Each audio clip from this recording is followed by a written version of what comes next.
एक ऐसा व्यक्तित्व जिन्होंने मेरी उंगली पकड़ करके इस राजनीति के अंदर लेकर के आए हैं।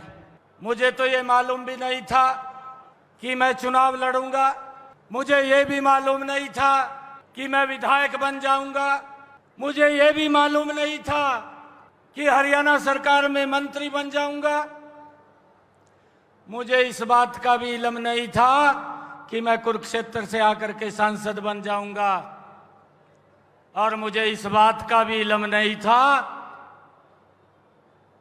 कि मैं भारतीय जनता पार्टी का प्रदेश का अध्यक्ष बन जाऊंगा। मुझे यह भी मालूम नहीं था, मुझे यह भी मालूम नहीं था कि मैं प्रदेश का मुख्यमंत्री बन जाऊंगा।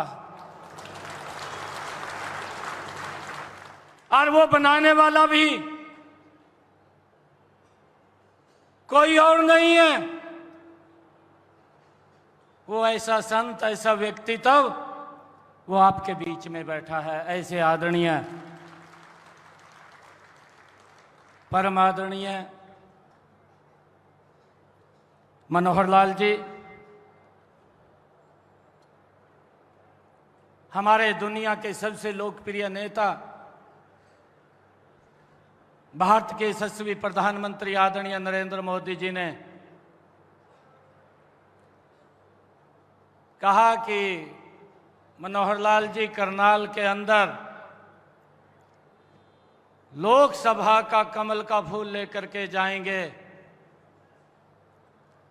और मैं दोनों हाथ जोड़ करके आपके सबके चरणों में ये प्रार्थना करता हूं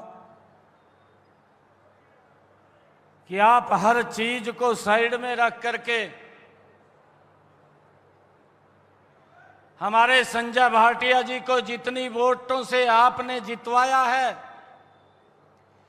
देश के अंदर दूसरे स्थान के ऊपर संजय भाटिया जी थे। आज मैं आप लोगों से ये अपील, ये निवेदन करने के लिए आया हूं कि देश के अंदर नंबर 1 के ऊपर अगर कोई सीट आए तो ये करनाल की आए। एक तरफा वोट वो मनोहर लाल जी को जाना चाहिए। यह अपील आप सबके चरणों में मैं करने के लिए खड़ा हुआ हूं। यह ऐसा व्यक्तित्व है, इसने अपने लिए काम नहीं किया, समाज को आगे बढ़ाने के लिए काम किया है। मेरा समाज कैसे आगे बढ़े, मेरा प्रदेश कैसे आगे बढ़े, दिन रात इन्होंने एक एक क्षण इस हरियाणा प्रदेश के लिए लगाया है। मैं देखता भी हूं, ऐसी ऐसी योजनाएं बनी हैं। अभी मनोहर लाल जी कह रहे थे मंच से कि विपक्ष के लोग ये बात बोलते थे कि इनको राज चलाने का एक्सपीरियंस नहीं है। मनोहर लाल जी, मैं आज इस मंच से खड़ा होकर के, ये करनाल की सरदारी बैठी है, जो सुविधा, जो योजना आपने बनाई है, कांग्रेस की 10 पीढ़ियों को समझ में नहीं आ पाएगी कि आपने कैसे कैसे लोगों तक सुविधाएं पहुंचा दी हैं। उनको समझ में नहीं आएगा।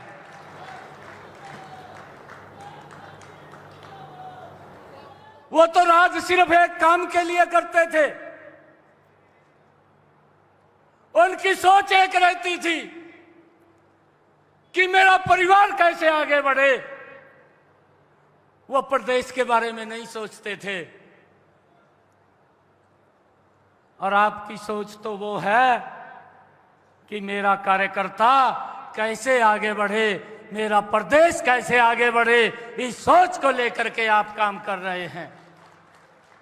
और आपने हरियाणा को एक नई दिशा देने का काम किया है। मैं सोच रहा था, मंच के ऊपर आदरणीय मुख्यमंत्री जी बोल रहे थे कि जब आदरणीय प्रधानमंत्री जी ने कहा कि आपने करनाल से चुनाव लड़ना है, और अभी मनोहर लाल जी कह रहे थे कि मैं तब लड़ूंगा कि जब संजय जी कहेंगे कि यहां से वो चुनाव लड़ें। संजय जी ने भी वो त्याग किया है, मनोहर लाल जी आपने भी वो त्याग किया है। अब मेरा रास्ता कहाँ है ये आप लोग बताने का काम करें। मैं कहा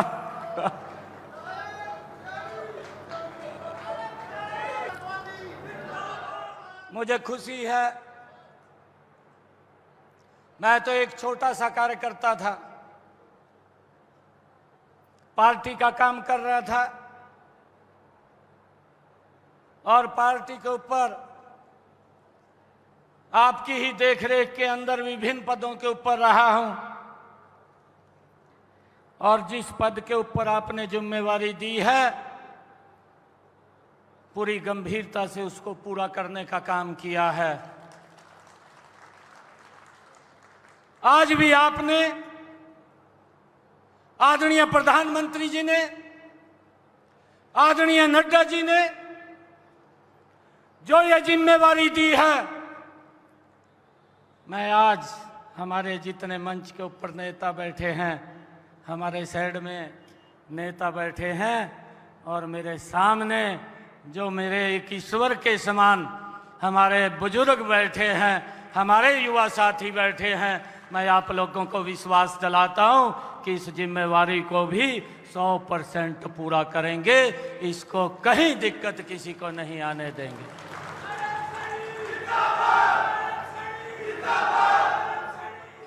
आपने बहुत अच्छी अच्छी योजनाएं चलाई हैं। मैं देखता था कि आपके मन में जो पीड़ा थी कि गरीब को कैसे मजबूती की तरफ ले करके जाया जाए, नहीं तो नारे देते थे, चुनाव आ जाते थे कि गरीबी हटाएंगे, परंतु गरीबी नहीं हटती थी। यह मैंने पहली बार देखा है कि मनोहर लाल जी ने ऐसी योजना बनाई कि देश के प्रधानमंत्री आयुष्मान कार्ड योजना देते हैं और उसके साथ चिरायु जोड़ करके हरियाणा प्रदेश के 125 करोड़ लोगों को इस योजना के साथ जोड़ करके उनको निश्चिंत करते हैं कि उनको कोई दिक्कत परेशानी न रहे। ये आपकी सोच, और उस सोच के ऊपर हम खड़ा होकर के पहरा देंगे। मुझे इस बात की भी बड़ी खुशी है, मैं तो विधायक था, जब मैं आपके पास गया कि हमारे यहां पर कुछ बच्चों का इंटरव्यू है, तो मनोहर लाल जी ने कहा कि अब आपकी नहीं चलेगी, अब तो हरियाणा के युवाओं की चलेगी कि जो इतने दिनों तक शोषण का शिकार होते रहे, अब वो इस बात का शिकार नहीं होंगे कि उनको नौकरी के लिए या माँ बाप को नौकरी के लिए किसी के दर के चक्कर काटने पड़े, किसी के दर के ऊपर जाना पड़े। कई बार माँ बाप को भी अपमानित होना पड़ता था और कई बार तो पैसा भी चला जाता था, नौकरी भी नहीं लगती थी। पर इस सिस्टम के अंदर जो आप सुधार लेकर के आए हैं, आज लाखों से ज्यादा युवा हमारे बिना पर्ची बिना खर्ची के हरियाणा सरकार के अंदर रोजगार लग गया है। आज किसी माँ बाप को किसी के दर के ऊपर जाने की जरूरत नहीं पड़ी है। ऐसा जबरदस्त काम जो आपने एक योजनाबद्ध तरीके से किया है, आज इस करनाल की सरदारी में जितने भी काम आपने किए हैं और प्रदेश के हित के अंदर किए हैं, मैं आपको विश्वास दिलाता हूं कि आपका बच्चा एक एक मिनट हरियाणा प्रदेश के लोगों के लिए लगा देगा, इन योजनाओं के लिए लगा देगा। कहीं पर किसी व्यक्ति को कोई दिक्कत ना आए, उसके लिए आपके मार्गदर्शन के अंदर इस हरियाणा को आगे बढ़ाने का काम करेंगे, मजबूती से करेंगे। परंतु भाइयों, हमने इस बात को भी समझना है, आज ये यहाँ पर करनाल के इस लोकसभा घरौंडा के क्षेत्र के अंदर यह अभिनंदन समारोह रखा गया। ये अभिनंदन समारोह मेरा नहीं है, ये अभिनंदन समारोह तो आप सब लोगों का है, मंच पर बैठे हुए नेताओं का है, हमारे इधर बराबर में बैठे हुए नेताओं का है। आप सबका मैं दिल से धन्यवाद करता हूं। और ये विजय का शंखनाद भी है, आज यहाँ से ये विजय का शंखनाद भी है। मैं आप लोगों से अपील करूंगा कि हमने हरियाणा की 10 लोकसभा की सीटें जो पिछले 2019 के अंदर जिस बहुमत से हमने जीती हैं, उसके अंदर आदरणीय प्रधानमंत्री जी ने कहा कि हर बूथ के ऊपर 370 वोटें जोड़ करके 10 लोकसभा के कमल के फूल खिला करके तीसरी बार नरेंद्र मोदी जी को प्रधानमंत्री बनाने का काम करेंगे। और भाइयों, उसके अंदर हम सब ने लगना है, मजबूती से लगना है। और मजबूती से लगते हुए भाइयों, हमने नरेंद्र मोदी जी को तीसरी बार प्रधानमंत्री बनाना है। इसके लिए हम सब ने काम करना है। मुझे खुशी है इतनी भारी संख्या के अंदर आज आप सब लोग यहाँ पर पधारे हैं। हमारे उत्तर प्रदेश से बागपत से हमारे सांसद महोदय सत्यपाल सिंह जी, वो भी बीच में उपस्थित हैं। हमारे राज्यसभा के दूसरे सांसद कृष्ण लाल पंवार जी भी उपस्थित हैं। और हमारे संजय भाटिया जी जो लोकसभा में हमारे साथी रहे हैं, वो भी उपस्थित हैं। और इस कार्यक्रम के आयोजक इतना सुंदर, इतना भव्य, इतना दिव्य ये कार्यक्रम का जो आयोजन किया है, ऐसे हरविंदर कल्याण जी हमारे बीच में उपस्थित है। हमारे बीच में प्रमोद विज जी पानीपत के विधायक, वो भी उपस्थित हैं। राम कुमार कश्यप जी भी उपस्थित हैं। हमारे जो हरियाणा सरकार में मेरे सहयोगी साथी मंत्री आदरणीय कंवरपाल जी भी उपस्थित हैं। घनश्याम दास अरोड़ा हमारे विधायक जी भी उपस्थित हैं। वेदपाल जी हमारे आज प्रदेश के उपाध्यक्ष हैं, वो भी उपस्थित हैं। डॉक्टर अर्चना गुप्ता जी हमारी प्रदेश की महामंत्री हैं, वो भी उपस्थित हैं। हमारे मोहनलाल बड़ौली जी जो हमारे राई के विधायक हैं, प्रदेश के महामंत्री हैं, वो भी उपस्थित हैं। हमारे दोनों जिलाध्यक्ष योगेंद्र राणा जी और दुष्यंत भट्ट जी, वो भी उपस्थित हैं।